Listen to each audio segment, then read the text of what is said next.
ఓహ్! Wow! ఏమిటనుకుంటున్నారు ఇది? ఇది నిజంగా ఏమిటనుకుంటున్నారు?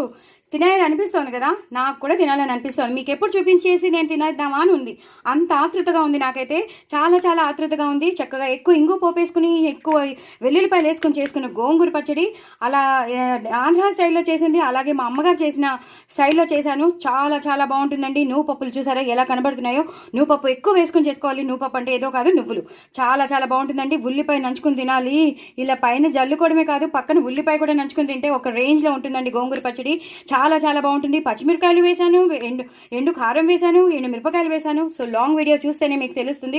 తప్పకుండా లాంగ్ వీడియో చూడండి, చేసుకోండి. చాలా చాలా టేస్టీ అయిన గోంగూర పచ్చడి అదిరిపోతుందంటే అదిరిపోతుంది. వేడివేడి అన్నంలో నెయ్యి వేసుకుని కానీ నూనె వేసుకుని కానీ తింటే ఒక రేంజ్లో ఉంటుంది. చూస్తున్నారు కదా వెల్లుల్లిపాయలన్నీ కనిపిస్తున్నాయి. ఇంకా నేను చెప్పలేను, నేనైతే మీకు చూపించేశాను.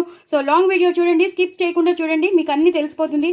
ఇంత బాగుంటుంది. హ్యాపీగా ఫ్రిడ్జ్లో పెట్టేసుకోండి, ఎన్నాళ్ళైనా ఉంటుంది. ఒక్క చుక్క నీరు పోయకుండా నూనెతో పాటే చేసినది. అంత బాగుంటుందండి. చాలా చాలా నాకైతే నోరూరిపోతుంది. సో మీరు కూడా తప్పకుండా చేసుకోండి, పిల్లలకి పెట్టండి. మీరు కూడా చాలా ఐరన్ కంటెంట్ ఎక్కువ ఉంటుంది. చాలా చాలా మంచిది గోంగూర. సో తప్పకుండా తినండి.